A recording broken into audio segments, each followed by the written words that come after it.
오늘 우리에게 주신 하나님 말씀은 마태복음 4장 18절부터 22절까지 말씀입니다. 한 목소리로 읽겠습니다. 갈릴리 해변에 다니시다가 두 형제 곧 베드로라 하는 시몬과 그의 형제 안드레가 바다에 금을 던지는 것을 보시니 그들은 어부라.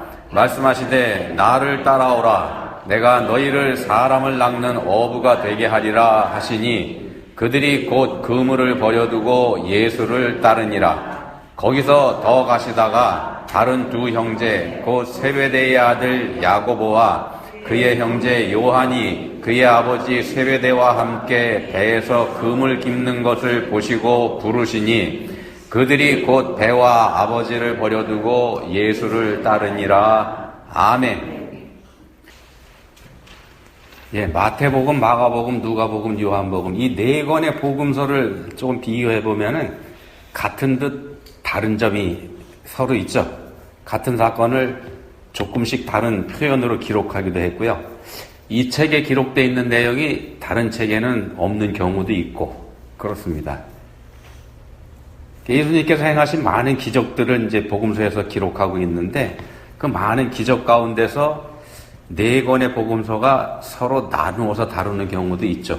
같은 내용을 다른 책에서 다루기도 하고요. 근데 네 권의 복음서가 모두 다 다루고 있는 예수님의 기적 이야기 중에 오병이어가 있습니다. 유일합니다. 보리빵 5개 하고 작은 생선 2마리로 5,000명이나 되는 사람을 배불리 먹게 해주신 그런 기억이죠. 근데 이 이야기도 네 복음서에 다 기록이 되어 있긴 합니다만 똑같이 기록하고 있는 듯 하지만 조금씩 좀 다르게 기록되어 있기도 하고 그렇습니다. 요한복음에서는 기적을 행하시기 전에 이 오병이어 기적을 행하시기 전에 예수님께서 제자들에게 이런 말씀을 먼저 하십니다. 빌립에게 이르시되 우리가 어디서 떡을 사서 이 사람들을 먹이겠느냐. 그러면서 이제 이 말씀은 빌립을 떠보신 말씀이다. 이렇게 기록이 되어 있죠. 그리고는 제자들이 가지고 온 오병이어, 그러니까 보리떡 5개 하고 물고기 2마리를 가지고 축사하시고 그들의 원대로 주시니라. 이렇게 되어 있습니다. 배불리 먹게 했다 이런 말씀이죠. 요한복음이 이렇게 기록이 되어 있는데 누가복음에는 이런 말씀이 들어가 있습니다. 너희가 먹을 것을 주라. 마태복음에서는요. 저물었으니 무리를 보내어 마을에 들어가서 먹을 것을 사 먹게 합시다 라고 하는 제자들의 제안에 예수님께서 이런 말씀을 하십니다. 갈 거 없다. 너희가 먹을 것을 주라.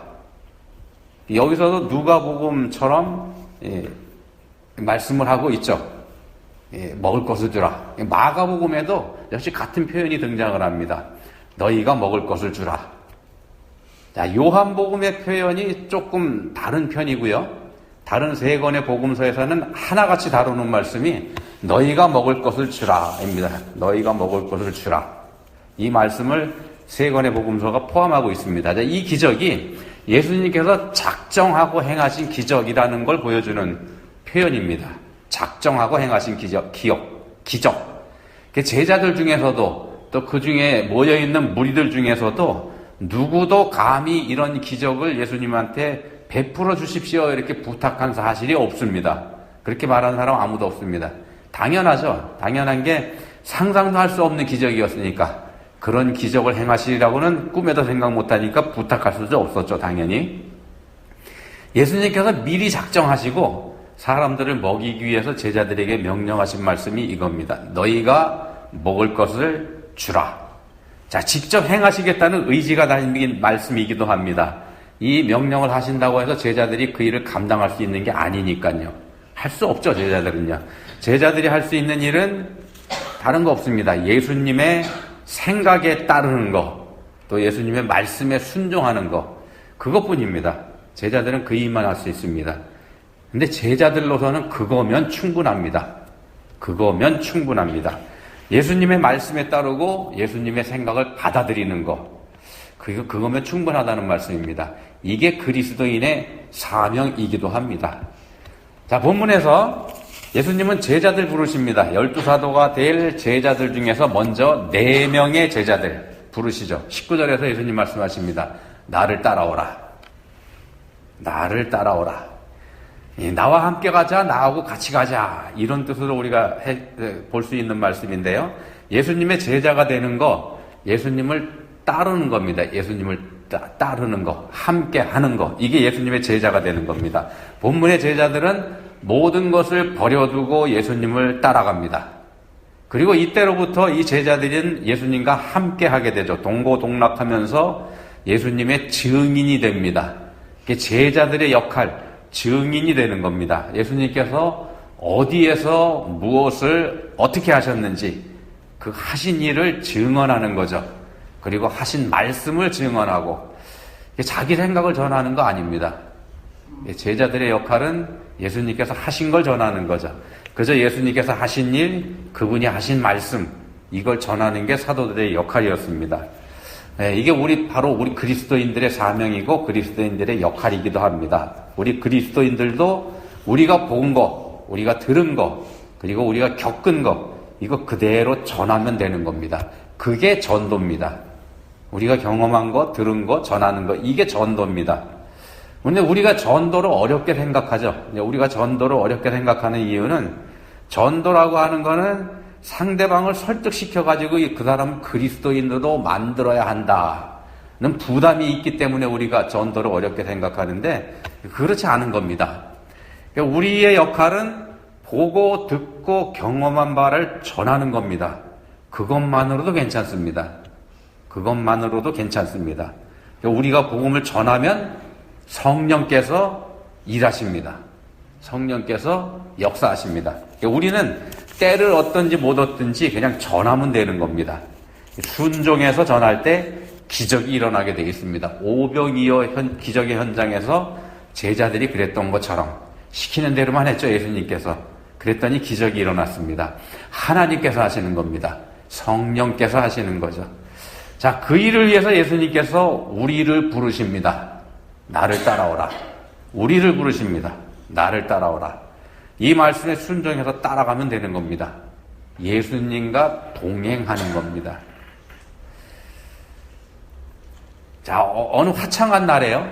어느 화창한 날에 어떤 사람이 나지막한 언덕길을 산책을 하고 있었더랬습니다. 아름다운 꽃들이 피어있는 봄날에 화창한 날이니까 짐작이 가시죠? 걷다가 어느 자그마한 목공소를 하나 발견하고서 문이 열려 있길래 호기심에 안으로 들어가 봤습니다. 작은 침대를 만드는 작은 목공소이었다 그럽니다. 안에 들어가 보니까 저 뒤쪽으로는 아직 가공되지 않은 굵은 나무들, 다듬어지지 않은 나무들이 많이 쌓여 있고, 작업장에서는 목수 한 사람이 멋진 침대를 만들고 있더랍니다. 목수에게 인사를 하면서 물어봤습니다. 여기서 일하는 사람이 몇 분이나 되나요? 그랬더니 둘이요. 두 사람입니다. 이런 대답이 돌아옵니다. 근데 한 사람밖에 안 보이거든요. 물어본 사람이 또 한 사람은 어딨나 이렇게 두리번 찾으니까 이 목수가 웃으면서 하는 손가락으로 하늘 가리키면서 이렇게 얘기하더랍니다. 하나님과 내가 여기서 일하지요. 하나님은 나무를 만드시고 나는 침대를 만들고요. 자, 이 목수한테는요, 침대 만드는 일이 하나님을 따르면서 함께하는 일이었던 겁니다. 이게 늘 하나님과 함께 일하는 사람입니다. 이 사람이 늘 하나님과 함께 일하는 사람. 나를 따라오라 하고 우리에게 말씀하시는 주님의 명령에 우리는 어떻게 응답할 수 있는지 이거 한번 생각해 보겠습니다. 본문에서 주님이 4명의 제자를 부르시죠. 베드로와 안드레, 야고보와 요한, 이렇게 4명입니다. 생업의 현장으로 주님께서 찾아가셨습니다. 찾아가서 부르십니다. 이게 원래 히브리 전통에서는요, 선생이 제자를 찾아가는 법이 없습니다. 선생이 가서 제자를 찾아서 너 내 제자라 이런 거 없다는 겁니다. 원래 히브리 전통에서는 배우려고 하는 사람이 선생을 찾아가서 나를 제자로 받아주십시오. 이게 원칙입니다. 이게 전통입니다. 그렇게 하는 게. 그렇지만 우리 예수님께서는 반대로 하십니다. 주님께서는 직접 찾아가서 제자를 부르십니다. 여기에 큰 비밀이 있습니다. 전통적인 방법하고 완전히 반대로 하시는데 여기에 비밀이 있습니다. 그리스도인은 하나님께서 찾아주신 사람이라는 겁니다. 그리스도인은 하나님께서 찾아와 주신 사람. 찾아와 만나 주셨습니다. 스스로 하나님의 존재를 발견하고서 자기가 하나님을 찾아갈 수 있는 사람 아무도 없습니다. 우리한테 있는 죄가 그걸 철저하게 가로막고 있기 때문에 그건 절대로 불가능한 일입니다. 하나님께서 찾아와 주시는 것, 이게 먼저입니다. 그래서 그게 은혜입니다. 그래서 구원받은 게 은혜입니다. 하나님의 존재를 전혀 알지 못하고 우상을 섬기고 있던 아브라함에게 찾아가셔서 당신의 존재를 알려주신 하나님의 은혜로 그 아브라함이 믿음을 갖게 된 것, 이게 대표적인 예입니다. 가장 대표적인 예입니다. 믿음은 나를 찾아와 주셔서 나를 만나와 주신 하나님의 존재를, 그 하나님의 존재를 내가 비로소 깨달아 아는 것, 그 하나님의 존재를 내가 비로소 깨달아 아는 것이기도 합니다. 그게 믿음입니다. 예배는 그 하나님을 만나는 만남의 현장이고, 자, 하나님은요 미래를 보십니다. 사람을 찾아가실 때 그 사람의 미래를 보고 찾아가십니다. 사무엘상 16장 1절에 보시면은 하나님께서 사무엘 선지자에게 이런 말씀을 하십니다. 하나님께서 사무엘 선지자에게 가라, 내가 너를 베들레헴 사람 이새에게로 보내리니 이는 내가 그의 아들 중에서 한 왕을 보았느니라. 내가 그의 아들 중에서 한 왕을 보았기 때문에 너를 보낸다, 이 말씀하시죠.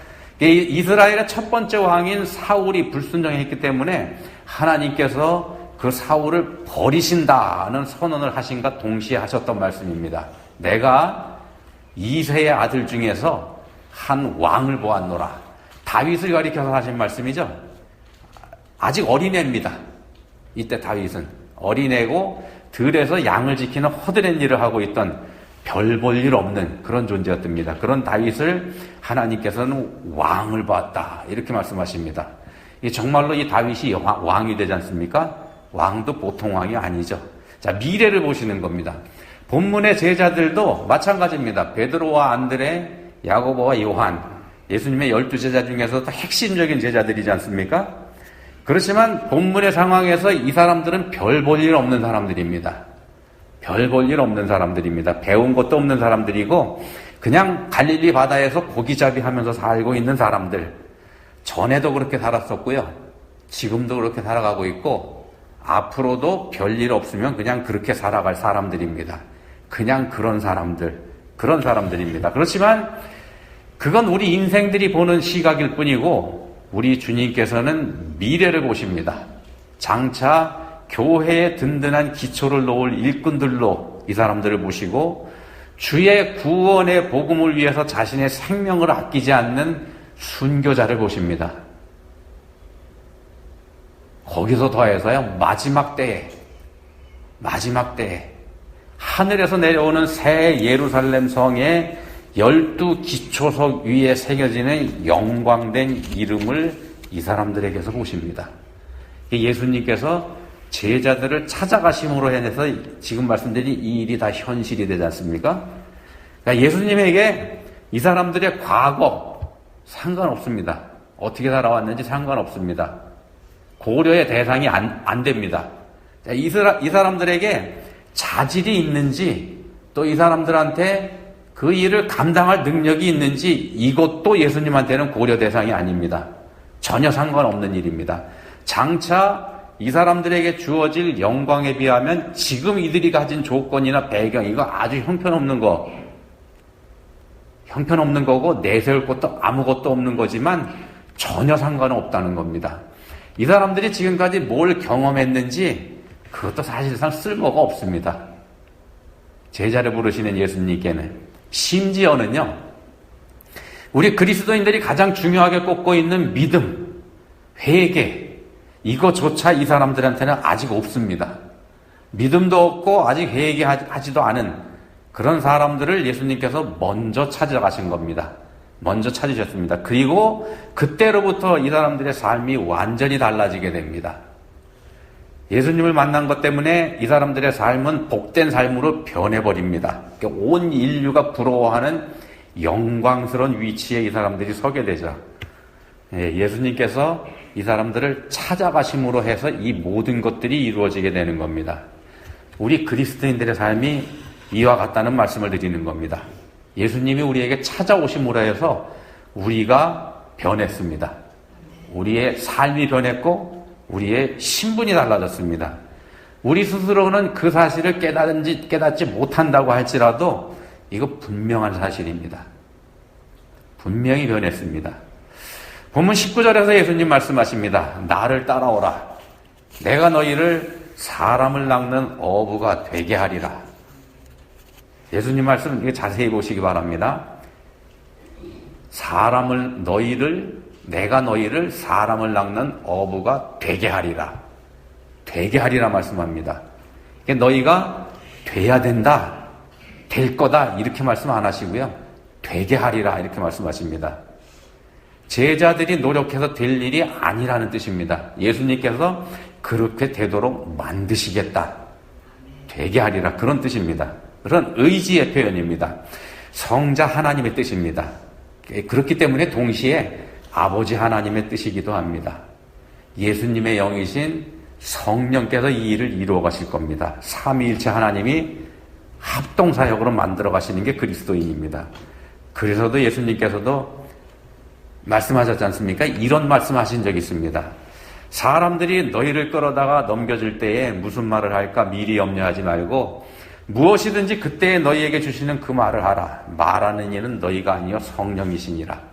너희 삶은 하나님이 주장하신다 이런 뜻입니다. 바꿔 말씀드리면 책임지시겠다는 겁니다. 하나님이 책임지신다. 이게 그리스도인의 삶입니다.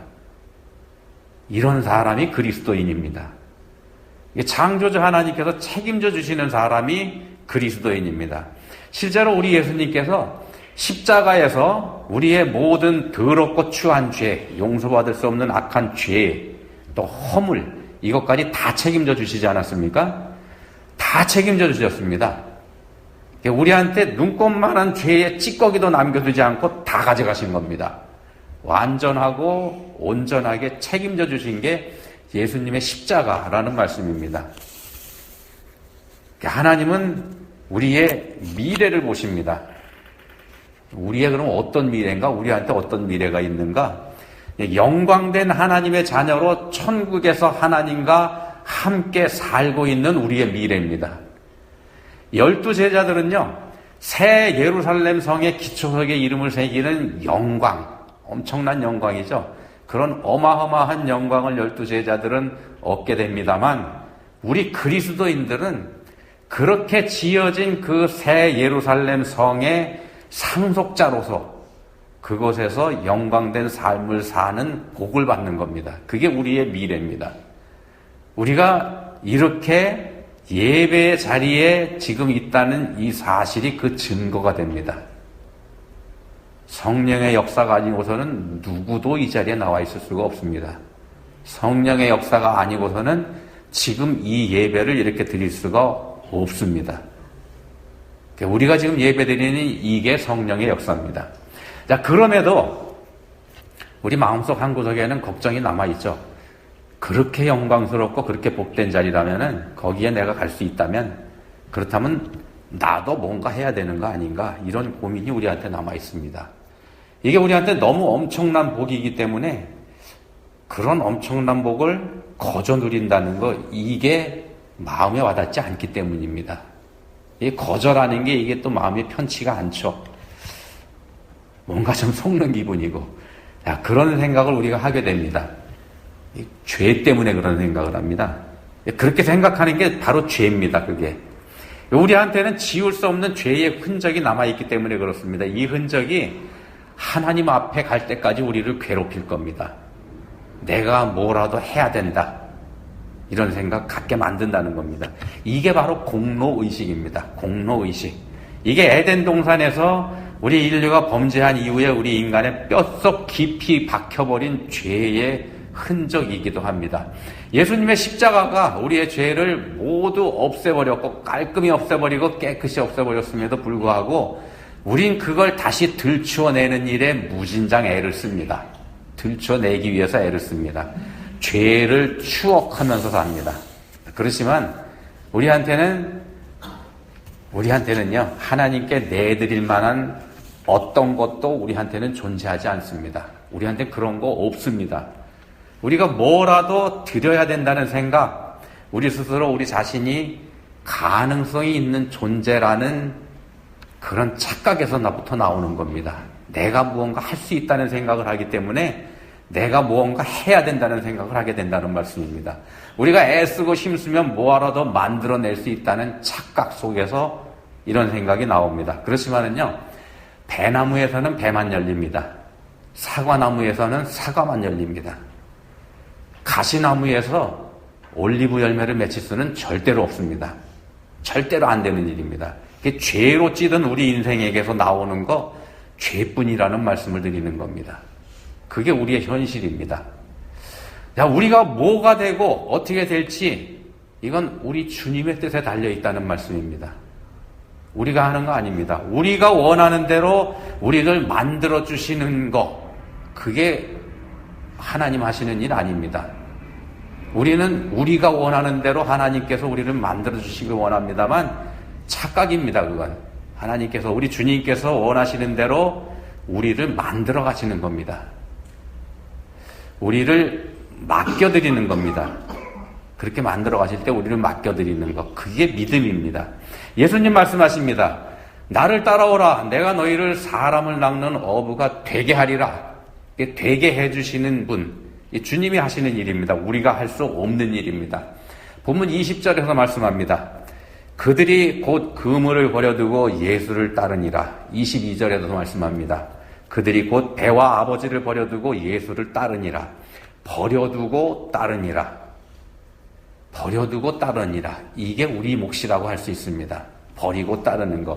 어떻게 하는 건가? 버리고 따르는 게, 이 이후에 제자들이 어떻게 했는지 그거 보면 됩니다. 어떻게 했습니까? 제자들이 예수님 따라가서 함께 살았습니다. 함께 살았습니다. 24시간 주님 곁에 함께 있었죠. 그겁니다. 그게 전부입니다. 이걸 그럼 우리 삶에서 어떻게 적용을 하는가? 앞에서 말씀드렸죠. 침대 만드는 목수, 이 목수가 했던 말 기억하십니까? 이렇게 얘기했습니다. 하나님과 내가 여기서 함께 일합니다. 하나님은 나무를 만드시고요, 나는 침대를 만들고요. 목수는 하나님께서 창조하신 나무를 재료로 해서 침대를 만들고 있습니다. 이 사람은 그렇게 하는 걸 자기가 하나님과 함께 하는 것으로 믿고 있습니다. 이 사람은 그렇게 하나님과 늘상 함께 사는 사람입니다. 그러면서 그 삶을 누리며 사는 사람입니다. 그 삶을 누리면서 사는 사람. 우리가 살아가는 일상은 하나님께서 우리에게 주신 걸 사용해서 우리의 삶을 만들어가는 겁니다. 하나님께서 주신 것으로 우리가 만들어가는 겁니다. 우리가 가진 것 중에서 내가 만들어낸 거 아무것도 없습니다. 다 주신 겁니다. 우린 그걸 누리면서 살 수 있을 뿐입니다. 그게 하나님과 함께 사는 겁니다. 그걸 하나님께서 주셨다는 걸 믿고 하나님과 함께 누리는 것.